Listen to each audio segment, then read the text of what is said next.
Of Christmases Long, Long Ago is my new book arriving for the 2025 Christmas season.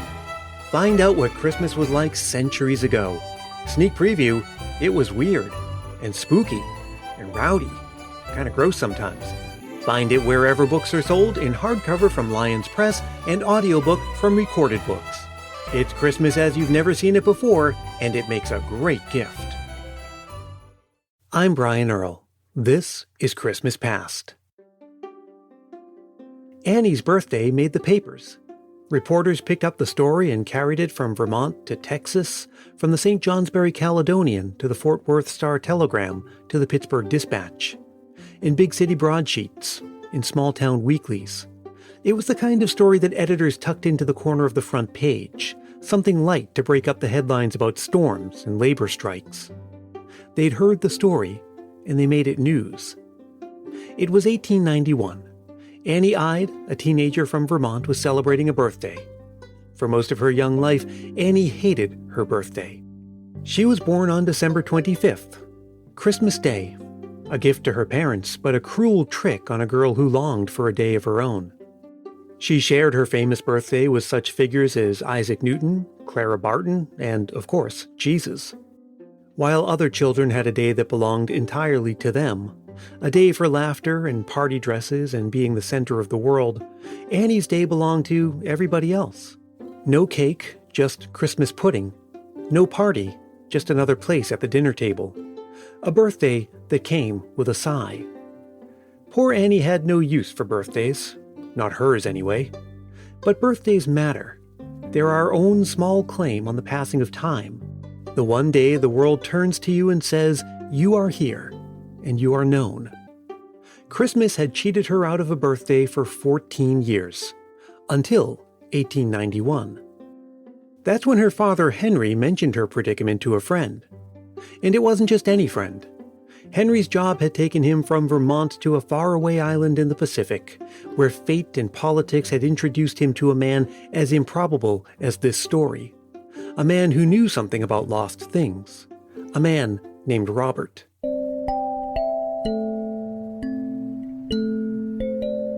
Robert's story began on the cobbled streets of Edinburgh in Scotland. He was born to a family of lighthouse engineers, men who built beacons to hold back the dark. But Robert was different. He dreamt of travel and adventure, of sunlight and open seas. His body, however, had other plans.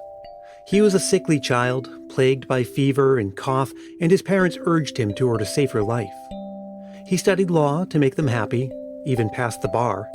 But practicing law would have been a kind of death for a man like Robert. So he turned his back on the courtroom and set out into the world with little more than a pen and a restless heart. He wrote about his travels across England, the French Riviera, and the United States, always chasing warmer weather, always trying to outrun his illness. On a canoe voyage through France and Belgium, he met Fanny, an American with children from a previous marriage. She was 40, he was 29. And they married in 1880.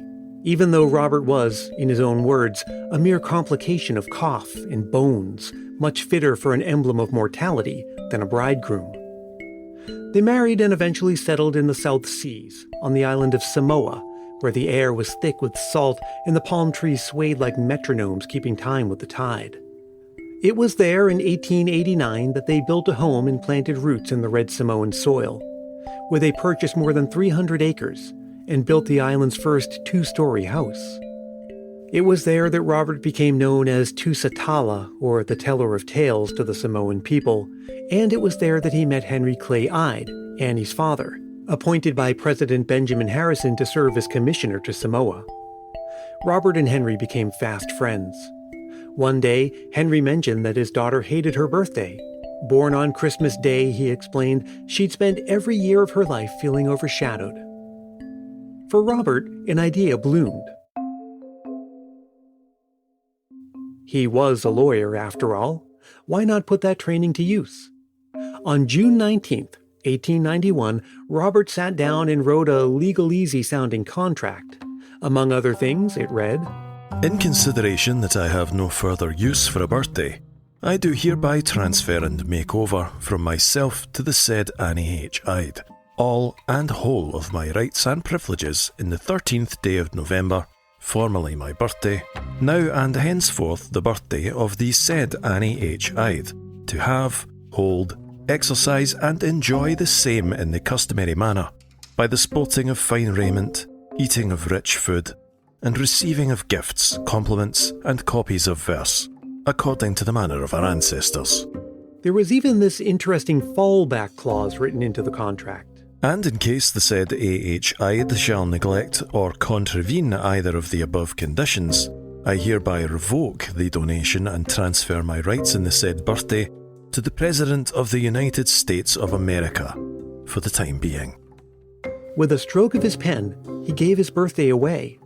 Gave it freely, like a present placed beneath a tree, waiting to be unwrapped. And so, in June of 1891, under skies a world away from tinsel and snow, a man who told stories gave a unique gift. A birthday gift, and a Christmas gift too, in a way. A day, a moment, a quiet kindness wrapped in words. Annie finally had a birthday of her own. The papers reported that she was overjoyed. She had received a birthday gift, literally the gift of a birthday. That following November 13th, she celebrated her first birthday, her first real one anyway, real to her. In her thank you letter to Robert, she asked, "Now that you have no birthday, and I technically have two, will I age twice as fast and you not at all?" The following year, Henry Ide brought his children to Samoa. Annie and Robert celebrated her new birthday together, once with a grand Samoan-style feast, and then again the next year. But that phrase that Robert had written into his letter, that he had no further use for a birthday, that cut deeper than anyone could have known at the time. Because in 1894, at just 44 years old, Robert died. A lifetime of illness had finally caught up with him. In his 44 years, he had lived many lives, none of them long enough. But in that time, he had authored 13 novels, wrote history, poetry, essays, short stories. He was a literary celebrity, traveled the world, befriended the royal family of Hawaii, delighted readers with tales of adventure. Years before he wrote that letter that changed Annie Ide's life, he'd introduced readers to Long John Silver and Treasure Island, had thrilled audiences with the strange case of Dr. Jekyll and Mr. Hyde. Robert Louis Stevenson is remembered today as a teller of tales, a wanderer who mapped the dark corners of the human soul and left behind stories as enduring as the tides. But to Annie Ide, he was always remembered as something far simpler and yet far greater. A man who gave her a piece of time all her own. A gift so rare it felt like magic, wrapped in ink and paper and tied with a ribbon of friendship she never forgot. There's a coda to this story. Annie Ide, who later became Annie Ide Cochran, died in 1945. She never had children of her own, but she wanted to pass down this one-of-a-kind gift from Robert. She gave it to her niece, Anita Leslie, who went on to become an accomplished writer herself. And Anita, in turn, passed it on to her granddaughter, Heather Finn. And, well... Hi, this is Heather. Okay, so tell me about this. Can we call it an inheritance of yours? Yeah, I suppose, because it was my granny put it in her will. So, and then it was willed to her by her aunt. So, yeah, it kind of does feel like an inheritance. The actual original letter from Robert Louis Stevenson is in a museum in Vermont. So, what is it that you actually inherited? It's the birthday. So on the 13th of November every year, we celebrate it as a birthday. So like it's my RLS birthday. So yeah. Was this something that you grew up knowing about? Did you and your grandmother celebrate the birthday together at any point? We didn't celebrate. I remember knowing about it, but until she died, I never celebrated it with her because it was probably kind of drinks and nighttime things. But yeah, I've always known. It was always there in the background. Yeah. Do you celebrate the November 13th now? Yeah, we do. Every year we have to. We have to celebrate it, or it goes back to the President of the United States. So yeah, we that's part of you've got to celebrate it or you lose it. How do you celebrate it? Champagne. So we always pop a bottle of champagne, and my mom likes to celebrate it with me. So My husband is a good cook, so he'll often cook a nice meal. Yeah, but we always celebrate. We don't miss it. So it's a kind of important family tradition. Why did it go to you and not your mom? I don't know. I mean, I'm not really sure. I was pretty close to my granny, and maybe she just thought it was more fun to give to a child rather than an adult. So I don't know. I mean, yeah. And is everyone in the family well versed in Robert Louis Stevenson? Yeah, we're all kind of. I mean, I would have read Kidnapped. I didn't read Treasure Island. I think because I'd just seen the film and the TV series as a kid. But yeah, no, we're all a fan. Yeah, we're all fans. And so, what are your plans for the birthday when it's time for you to pass it on? Well, this is the thing. When people have asked, I mean, I suppose I leave it to my daughter. I have a 9-year-old daughter, and but maybe, if I get to live long enough and she has children, if she had a daughter, then maybe I'll leave it to her and follow the tradition that way. So, yeah. Oh, and that letter or legal contract or whatever it was that started it all, it's still intact.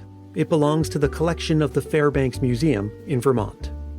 Christmas Past is produced in wonderful Willow Glen, California by yours truly, Brian Earl. Thanks very much to Heather Finn. Thanks also to Gaz Kerr, who performed the voiceover as Robert Louis Stevenson. And of course, thank you for listening. I hope your Christmas season is off to a wonderful start, and I'm looking forward to spending the rest of it with you. We're doing things just a little differently this year to celebrate season 10 of the podcast and the release of my new book. But some things will never change, like how I want to hear about your Christmas memories.